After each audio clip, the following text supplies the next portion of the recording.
After a 3-year research fellowship abroad, I landed back in the States only to discover my fiancée and my brother were together. I confronted them, our argument escalating in the hotel lobby until the fire alarm shrieked. In the chaos, Sophia shielded my brother, Caleb, pushing him toward the exit. Someone tripped me, my glasses flew off, and the world dissolved into a terrifying blur.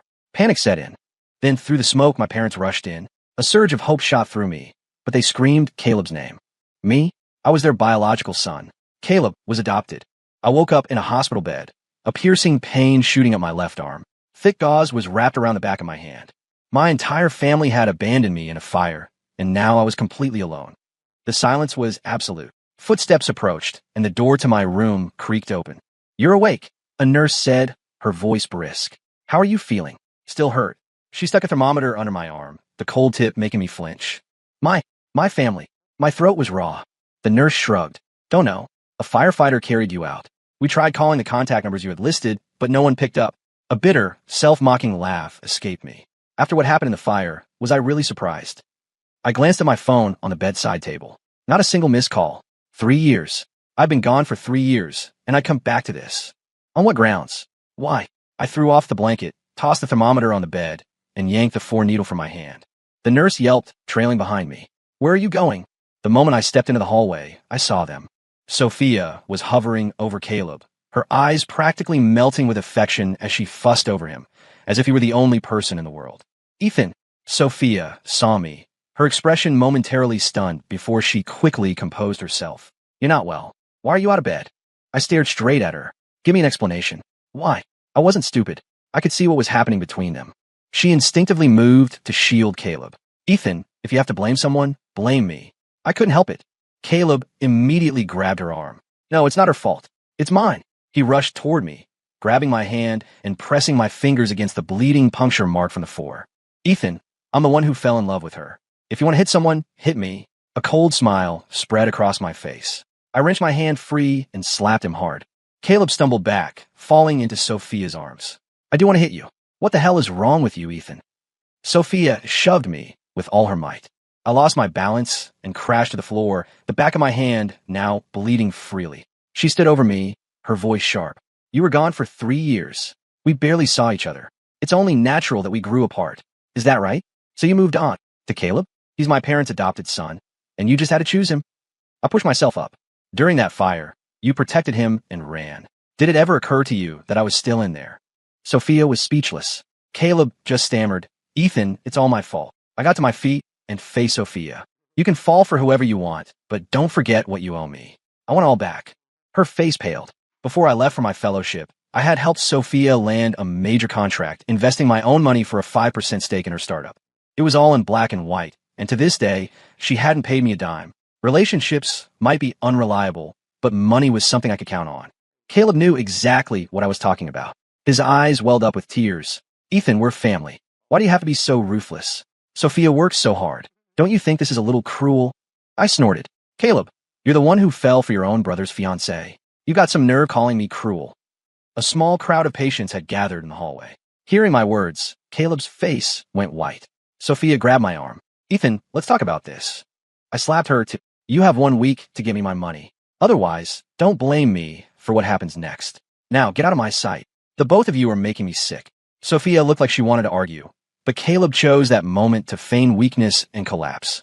She immediately scooped him up, shouting for a doctor, but not before throwing a warning over her shoulder. "If anything happens to Caleb, I'll never forgive you."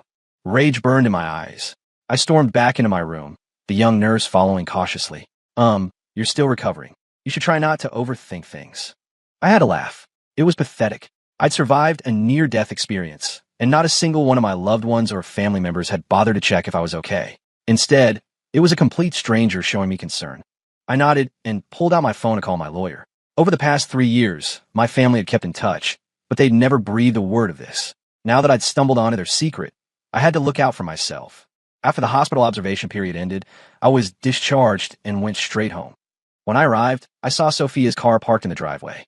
I pushed the door open to find my family sitting with their backs to me. Caleb was nestled between my parents, his voice laced with that infuriatingly passive-aggressive tone. "Mom, what if Ethan comes back and makes a scene? I'm worried he'll do something drastic." My mother's face was wreathed in smiles. He won't. I'll talk to him. If that doesn't work, we'll just send him back overseas. Sophia's voice was low and serious. He wants a share of the company profits back. On what grounds? My mother exclaimed, suddenly agitated. What does he need all that money for? I found the whole thing so ridiculous I couldn't help but chime in. My money, of course, is coming back to its rightful owner. My sudden voice made them all jump. They spun around, and my mother's face flushed with embarrassment. Ethan, when did you get back? You should have called. Right around the time you said you just ship me back overseas. Since I need money for that, I naturally came to collect what's mine. I walked into the room, a humorless smile on my face. Sophia, are you here to tattle on me? Or are you all plotting how to screw me over next? My father's temper flared. What kind of way is that to talk? What do you mean, screw you over? We're all family here. We don't keep score. So we don't keep score to the point of sharing the same woman. I shot back, my voice like ice. Caleb, were all the other women in the world dead? You just had to have her. Tears welled in Caleb's eyes. My mother immediately rushed to his defense. Ethan, what is that attitude? You were the one who chose your career over your relationship when you left for 3 years. Why are you blaming your brother now? How did I raise such an ungrateful monster? My father pointed a finger at me. You've been domineering since you were a child. Sophia's family didn't approve of you too, so I made the decision to have Caleb take your place. Now our families have an understanding, so just drop it. He said it so casually, as if you were talking about picking up groceries at the store. The blatant favoritism crushed what little hope I had left. It was time to burn it all down. Didn't approve? They didn't seem to disapprove when they took my investment money. Funny how their opinion changed the second I was on a plane out of the country. I turned to Sophia. Either you give me my money, or I blow this whole thing wide open, and we'll see whose reputation survives. Your call. Ethan, what the hell is wrong with you? My father was furious now. He lunged at me, ready to strike. I sidestepped him and held up my bandaged left hand. I'm calling out your favoritism. I was injured in that fire. Did a single one of you ask me how I was? A flicker of guilt crossed my mother's eyes. Ethan, we were careless, we admit it. But you're fine. Caleb is more fragile. And in the heat of the moment, we weren't thinking. Caleb, meanwhile, looked at me with red-rimmed eyes. Ethan, you've always competed with me, ever since we were kids. You always had to be the best, the strongest. But love isn't a competition. Sophia and I, we know we hurt you. I'll do whatever you want. I'll get on my knees and beg for your forgiveness, if that's what it takes. I stared at him, my expression unreadable, and waited. Caleb clearly hadn't expected me to call his bluff. He was trapped. Just as the silence became unbearable, he started to look faint, like he was about to pass out. I sneered. If you can't do it, don't say it. I turned and went upstairs. I was done with his house. Up in my room, my lawyer sent over the documents. For the past 3 years, Sophia's company had done very well. According to our agreement, my initial investment and stake meant I was owed $2 million, more than enough to live on comfortably. The catch was if I pulled that capital out now, her company's cash flow would be crippled. Betraying my trust was going to cost her. A lot. I had just finished packing my bags when Caleb pushed the door open. The soft, vulnerable act was gone. He stood with his arms crossed, a cruel smirk on his face. Ethan, don't you want to know why? Why? When I'm the adopted one, Mom and Dad love me more. I was curious, but I wouldn't believe a word that came out of his mouth. Are you here to get on your knees? If not, get out. He chuckled darkly. Because I'm their real son. The words hit me, and I frowned. Had he lost his mind? Caleb's voice dropped to a low, serious tone. When I was little, Mom and Dad's business was just starting out. They made rivals who were jealous of their success. They were afraid I'd be kidnapped, so they faked my adoption, legally placing me with relatives. Then they went through the whole process of adopting me back. To make sure no one got suspicious, they had you. He leaned in, his smile venomous. You were born to be my shield, Ethan. That's the only reason you exist. A wave of nausea washed over me. I remember being hit by a car when I was a kid. My parents had been frantic, but after a moment of panic, they were hugging Caleb, comforting him, their faces pale with residual fear. Looking back, it all made a horrifying kind of sense. Was I just collateral damage? I was their child, too. Seeing the look on my face, Caleb leaned even closer. Your entire life is a joke. Forget a woman. If I wanted your life, Mom and Dad would tell you to kill yourself without a second thought. You believe me, don't you? He took a step toward me and suddenly pulled a small knife from his sleeve. Caleb, no. I know you hate me, please. Don't come any closer, he shouted, as if I were the one threatening him. What are you doing? I backed away, keeping my distance. In one swift motion, Caleb dragged the blade across his own arm, then shoved the knife into my hand and collapsed onto the floor. Before I could even process what had happened, my parents burst into the room. Seeing the scene, my father lunged forward and slapped me across the face. You animal! My mother screamed. Ethan, are you insane? How could you? Caleb, sweetie, are you okay? Does it hurt? Caleb, crying, shot me a triumphant look from the floor. Mom, it's not his fault. He can hurt me however he wants. I was about to explode. They abandoned me in a fire, and now they were putting on this pathetic play right in front of me. My father was shaking with rage. Ethan, get out of this house. From this day forward, you are never to set foot in here again. I looked at them with cold eyes. So, you're not even going to listen to my side of the story? You just believe him, is that it? Ethan, what is it going to take for you to stop? My mother screamed at me. You come back and you turn this house into a war zone. Why did you even come back? Get out. Just get out. My whole body trembled. It took a long moment to find my voice. You're right. I was only born to take the fall for Caleb. I looked at him. You win. This house, I'll give it to you. These parents who play favorites, I'll give them to you too. I don't want any of you. My cold, detached gaze seemed to stun my parents for a second. Caleb, clutching his arm, sniffled. If that makes you happy, Ethan. But saying things like that will break Mom and Dad's hearts. Mom, Dad, let Ethan stay. He's still hurt too. My mother snapped instantly. Let him go. Caleb, let me see your arm. That little monster. My father pointed to the household staff. Watch him. Don't let him take a single thing from this house. As of now, you are no longer my son. The moment he shoved me out the front door, my heart felt like a block of ice. From now on, I had no connection to the Cole family. I turned and walked away without a shred of hesitation, though a tremor ran through me. Caleb had been so focused on his performance, and my parents had fallen for it completely. It seemed I really was just an accident. I had nowhere to go. I was freshly back in the country with nothing but my phone and the clothes on my back. I called my graduate advisor, Professor Zhang, and asked about getting a dorm room. He was the one who had recommended me for the fellowship 3 years ago, insisting my talent would be wasted if I didn't pursue advanced studies. Before I came back, he'd been pushing me to join his new research project. When I told him I'd been kicked out of my house, he was silent for a long time. Finally, he said, Ethan, the only way to be free from the control of others is to become powerful in your own right. You are your own man, not someone else's shield. Come back. I need people on my team, and the pay is excellent. I called an Uber and went straight to the lab. When I arrived, a young woman greeted me. Hi, I'm Tessa Zhang. Professor Zhang is my father. He's in a meeting, but he told me to get you settled somewhere first. She was tall and slender and took a step forward. I nodded and followed her. Is your hand okay? I glanced at the gauze, which was now spotted with fresh blood. It's not my blood. Tessa didn't press. She led me to a nearby apartment building. This unit is mine. Don't worry, I don't live here. The last tenant just moved out, and it's been fully cleaned. You can move right in. She handed me a set of keys. My dad says you're a major talent he recruited, and we have to make sure you stay. If you need anything at all, just let me know. I managed a small smile. Thank you. We should exchange numbers. Tessa pulled out her phone, and we added each other on WhatsApp. She left me alone in the apartment to rest. After she was gone, I let myself sink into the sofa, closing my eyes and letting my mind go blank. When I was a kid, I used to be so jealous of Caleb. He could climb on a mom's lap and whine for attention whenever he wanted. If I even tried to get close, Caleb would get jealous or throw a tantrum. At first, I'd cry and argue with him. She was both our mother. Why did she treat me so differently? But Mom would always say Caleb's health was delicate and I had to let him have his way. He was the older brother, but I was always the one giving in. One time, Caleb and I got into a huge fight. He suddenly collapsed on the floor and started twitching. Mom freaked out and rushed him to the hospital. When she came back, she gave me the beating of my life. But later, when no one was looking, I saw Caleb stick his tongue out at me. He had faked the whole thing. From that day on, I couldn't stand to be near him. Now I knew why. The absurdity of it all was almost funny. Why was I letting their mistakes define me? If Caleb wanted to spend his life acting, then let him. He could have his stage. I pulled myself together and opened my phone, scrolling through social media. A news report about the hotel fire popped up on my feed. I watched it carefully.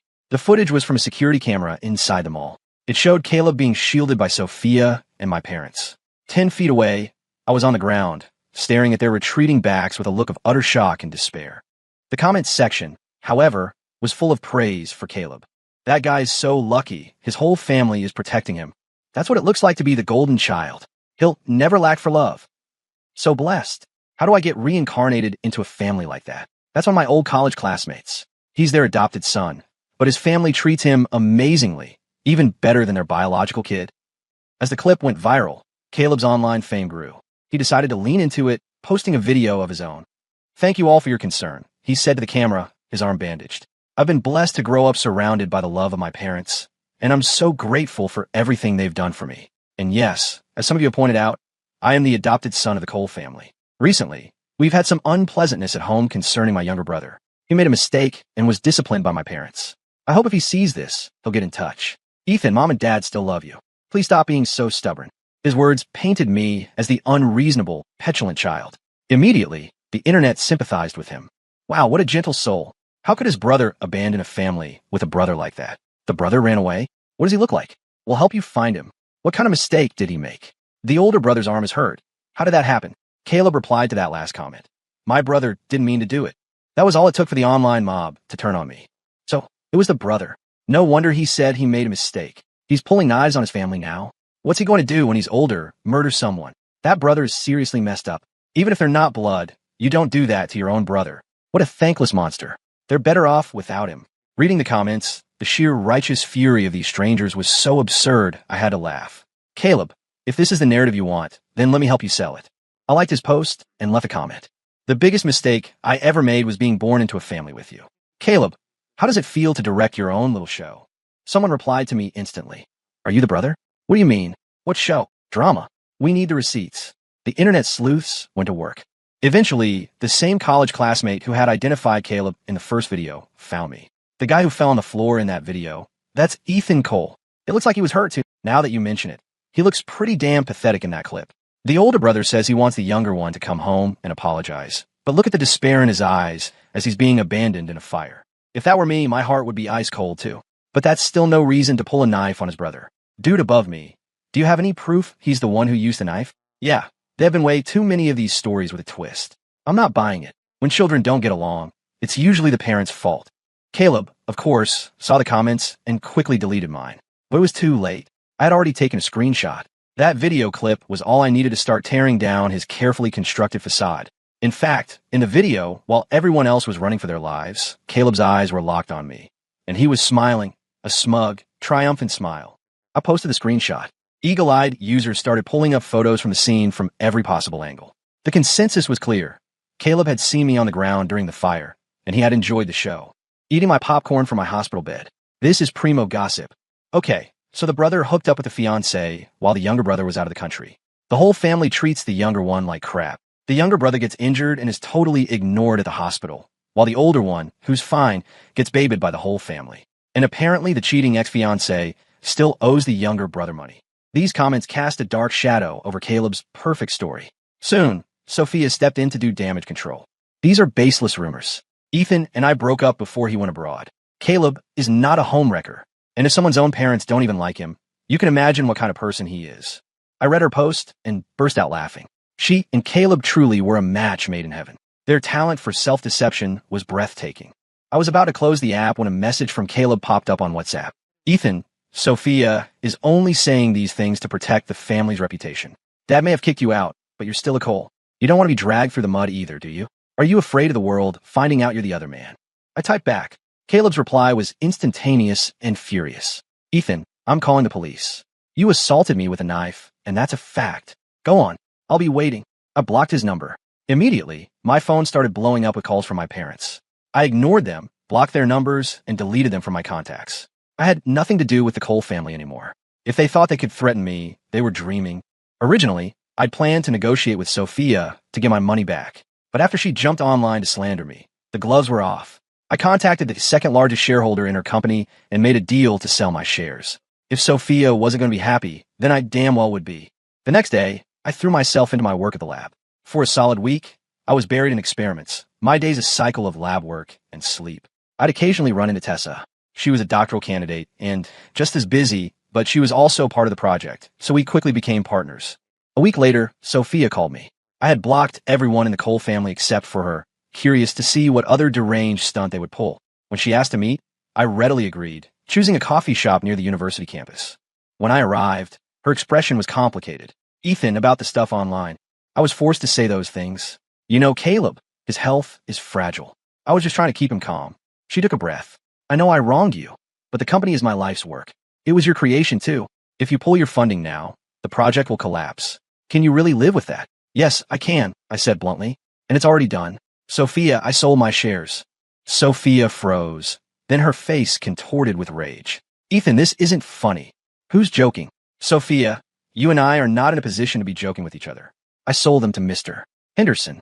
The money is already in my account. I stood up. If there's nothing else, I have to get back to work. Sophia stared at me, finally understanding that I genuinely hated her. You're ruthless, Ethan. It takes one to know one.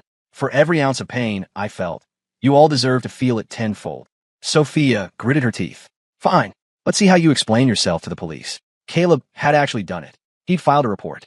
He even posted a video online about it, vowing that this time, our parents are going to teach me a lesson for good. When I got to the police station, Caleb was there, looking smug. My parents were right behind him. The moment my mom saw me, she tried to play the part of the concerned mother. Ethan, just give the money back, reinvest in the company. Sophia is practically your sister-in-law now. Let's not make this so ugly for everyone. My father stood beside her, radiating parental authority. I see those 3 years abroad have made you arrogant. Just admit you were wrong, and we can put this all behind us. I looked at them, my voice cold. Mr. and Mrs. Cole, you're mistaken. How this gets handled is up to the law. Caleb filed a false police report and slandered my name. I will not be letting this go. My words left them sputtering with anger. As my father opened his mouth to argue, I pushed past him and walked inside. Caleb held up his bandaged arm for the officers to see, tears streaming down his face. I couldn't stand the sight of him. It was utterly nauseating. You're a grown man. All you know how to do is cry. Caleb looked at me, shocked. Ethan, how can you say that? You cut me. That's a fact. I rolled my eyes. Do you think the police are idiots? A self-inflicted wound looks completely different from an assault wound. Caleb started sobbing harder. Ethan, you hate me. You keep saying I staged everything, but I would never do that. My mother rushed forward, pulling him into her arms. Ethan, I truly regret the day you were born. Mrs. Cole, while you're busy with your regrets, believe me, I regret having a mother like you even more. I turned to the officer. Officer, filing a false police report and slandering someone is a punishable offense, correct? The officer looked serious. Young man, if you don't have any evidence, you shouldn't make accusations. This wound is almost healed. Getting a forensic analysis would take time. No need, I said, pulling out my phone. I have evidence. Caleb's face went white. I played the video. Ethan, he stammered. I told you from the beginning that you staged it. When I went upstairs that day, I was planning to pack my things and leave. I decided to film a little video for old time's sake as a final memory. I never expected to capture something so theatrical. My parents stood beside me, their faces ashen. They couldn't believe Caleb would do something like that. But it didn't change their opinion of me. Ethan, how could you secretly record in our home? Your brother was just playing a joke on you. That's right, Ethan. I cut them off and addressed the officer. I want to press charges. I will not settle. I turned back to my family. Caleb spread lies and started a hate campaign against me online. I have proof of all of it. Though I'd been working, I had tasked my lawyer with gathering all the evidence. Seeing how prepared I was, Caleb panicked. He looked like he was about to faint again. I stared him down, thinking of passing out again. Funny, your physical from last month said you're in perfect health. I hardened my voice. No matter what, I am not settling. Ethan, he's your brother, my mother shrieked, hoping I would back down. I shook my head and refused, signaling for my lawyer to take over. The police took Caleb into custody right then and there. A crowd of online reporters and bloggers were waiting outside. When I emerged, they swarmed me. I didn't hesitate. I airdropped the video to all of them. The internet erupted once again. OMG, I've never seen someone so committed to the act. This guy's a master manipulator. No wonder you said he staged it. Is he always like this at home? That must be exhausting. And the parents are so biased. Even with proof, they wanted the blogger to just forgive and forget. I can't even imagine how much crap the blogger must have put up with over the years. Am I the only one who thinks getting kicked out was the best thing that ever happened to him? That family needs to be locked in a box together. Stay away from them. The blogger is going to have a much better life now. Wait, Caleb said their family business made people jealous enough to plot against them. I'm just wondering, how big is this company that they're afraid of assassination attempts but can't afford a single bodyguard? That last comment made me laugh. It was a good point. The Cole family business wasn't exactly a multinational conglomerate that inspired murderous envy in its competitors. I couldn't help but smile. This wasn't my fault. They had worked so hard to build up Caleb's perfect image, and he had shattered it all himself. Of course, he was still the apple of my parents' eye. He was bailed out quickly, but he was still facing charges and had a record. Panicked, Caleb pressured Sophia into marrying him. I was leaving the lab one evening when I saw Sophia waiting for me by the entrance. Ethan, she said, her voice strained. I know you're still not over me. You're doing all this to get back at him, to make me come back to you. Fine, I agree. Let's get married. Before I left the country, Sophia and I had planned to get married as soon as I returned. On what planet did she think I would still be waiting for her after everything that had happened? I slapped her. Twice. Her head snapped to the side, and her cheek immediately started to swell. It's okay, she whispered, turning back to me. You can hit me. I deserve it. Did you hurt your hand? I let out a sharp, derisive laugh. Sophia, do you not own a mirror? You really think you're worth my time? I pointed over my shoulder at Tessa, who had just walked out of the lab with a few other female grad students. You see her? She's brilliant, beautiful, and comes from a good family. Not to mention, she's loyal. And look at them. I gestured to the other students. They're smart, full of life, and they're actually nice people. The grad students, catching on, played along. Professor Cole looks so handsome today. That slap was incredibly cool. Professor, is that the cheater? What is she even doing on campus? Exactly. She has homewrecker written all over her face. She's so not good enough for you. Sophia's face cycled through shades of red and white. Ethan, are you serious? Sophia, you and a guy like Caleb deserve each other. You should lock yourselves away and never bother the rest of the world again. Now get lost. If I see you again, I'll hit you again. Sophia finally scurried away. When she was gone, I turned to the students, embarrassed. Hey, sorry about that. Using you all as a shield. Let me buy you dinner. Professor, we wouldn't want to interrupt your date with Dr. Jean. Bye, Professor. See you next time. They scattered in a flash, leaving me alone with Tessa. She cleared her throat. Beautiful, I can understand. I'm confident in my looks. Rich, because of the apartment? I guess that's fair enough. But how did you figure out I was loyal? I don't recall ever mentioning that. My face flushed. I was just riffing. I figured anyone Professor Zhang raised would have a strong moral compass. Tessa laughed. That's true. As for whether I'm loyal or not, I guess you'll find out. I was confused. What? You owe me dinner for helping you out, she said, changing the subject. It was true. I was living in her apartment. Buying her dinner was the least I could do. Tessa chose a quiet, elegant bistro. Unbelievably, Sophia hadn't left. She was sitting in her car across the street, watching me through the window with a look of profound longing. Once, that look would have made my heart race. Now, I had no interest in playing her games. Tessa ordered for us braised short ribs, a creamy risotto, and seared salmon, all my favorites. She caught my questioning gaze and explained, You came over for dinner at my parents' house once. These are my mom's specialties. You ate every last bite. I remembered. Professor Zhang often invited a few of us students over. His wife was always incredibly kind to me, and she would always make those specific dishes and place them right in front of me. And I, feeling at home, would clean my plate every time. Every time I go home now, my mom mentions how you always made her feel appreciated because you finished everything she cooked. A warmth spread through my chest. Your mom is a wonderful person and an amazing cook. At my house, they only ever cook Caleb's favorite foods. Never anything I like.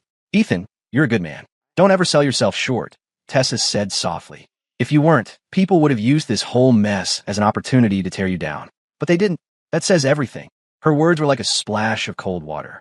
She was right. I wasn't a bad person. When this happened, I fought back. And there were plenty of people who liked me. Why was I wasting my energy on such a toxic, insignificant part of my past? Thank you, I said. Don't thank me. Ethan, we're friends. The kind who will meet at the top. Don't let irrelevant people drag you down. They're the ones who don't get it. I felt a sense of release. When I looked out the window again, Sophia's car was gone. She was even more fragile than I thought. After dinner, Tessa gave me a ride home. As we pulled up to the apartment building, I saw my parents standing by the entrance. What was this, a coordinated attack? Ethan, it was all my fault. My mother began, her voice choked with sobs. She opened her mouth, but couldn't seem to continue. I took a deep breath, pushing down the familiar pang of pain in my chest. Are you here to plead Caleb's case? If so, I'm sorry, but I'm not backing down. No, she grabbed my hand. I know we've wronged you all these years. Caleb, I've disciplined him. I came here today specifically to apologize to you, to admit I was wrong. Is that so? And how did you discipline him? Did you ground him? Or are you planning to finally kick him out? A cold laugh escaped me. If it were me, and I didn't have that video, you would have let them throw me in jail without a second thought. Wouldn't you? She was speechless. My father, standing beside her, spoke in his usual rigid tone. Why do you have to be like this, son? We're trying to talk to you civilly. I always knew it. With an attitude like yours, no family would ever want you. That's not true. Tessa stepped out from behind me. Ethan is a wonderful person. He's stable, considerate, brilliant, and driven. Everyone at the lab praises him. You're the only ones who seem to think he's not good enough. She lifted her chin. The project Ethan is working on at the lab is a national-level initiative. He's operating on a level you can't even comprehend. And who are you? My father asked, looking at her dismissively. She's my advisor's daughter, Tessa Zhang, I said. You should go home. My mother's demeanor changed in an instant. She pushed past me, a wide smile on her face. Oh, the professor's daughter. Please, won't you come inside for a bit? Mister. And Mrs. Cole, please stop, I said, cutting her off. This apartment belongs to Tessa. You're not in a position to invite anyone in. Also, I don't want to see you again. Please leave, or I'll call security. I turned to Tessa. Sorry about this. Don't be, she said, and followed me inside. When my parents tried to follow, a security guard intercepted them. They stood on the sidewalk, fuming but helpless. I knew they hadn't changed. After all these years, Caleb's position in their hearts was unshakable. They were only here trying to make peace because Caleb was facing prison time. In all likelihood, Sophia's family wouldn't want their daughter marrying a convict, and that's what truly had them panicked. Upstairs, Tessa held up her phone. Call me if you need anything. Don't worry about it being a bother. Okay, I will. After that night, they never bothered me again. As predicted, Sophia's family agreed to the marriage. I was a bit surprised when I heard the news, but then I found out she was pregnant. Someone must have given Caleb the brilliant idea that a baby would tie him to the family for good. But I was still pressing charges. What did I care if he married Sophia? He was going to prison. If Sophia's family was fine with their grandchild having a father like that, it was none of my business. A friend who was in the loop gave me the details. There was no wedding, no diamond ring, just a piece of paper signed at the courthouse. A simple formality. Ethan, you have no idea how pissed Caleb was, my friend told me. He was complaining on the day they got their marriage license. Sophia just gave him this dead-eyed stare and told him to sign it or get lost. He immediately started apologizing. The guy's tears are worthless. He can turn them on whenever he wants. What an actor. How do you know all this? I asked. My friend's voice held a mysterious smile. A couple who was also getting their license that day filmed it and posted it online. It got deleted almost instantly. You know, Sophia's family pulled some strings, but not before I saved it. He sent a video to me. Well, I said, watching it. He got exactly what he wanted. His dream came true. In the end, Sophia's baby was never born. The stress of having me as a ticking time bomb must have gotten to her. Anytime Caleb showed a hint of impatience, she accused him of cheating. Eventually, their fights turned physical. He hit her, and she had a miscarriage. Her family was furious and tried to kick Caleb to the curb. Of course, Caleb wouldn't go quietly. They were locked in a bitter, endless battle. Sophia, in a fit of rage, even tried to use her family's resources to retaliate against my parents' business. But her company was no longer hers to command. She was quickly ousted from the board of directors. Her career was over, but her love story was picture perfect. I wished them a lifetime locked together in their misery. As for me, I was flourishing, my career taking off. I was on my own, and I was beautiful.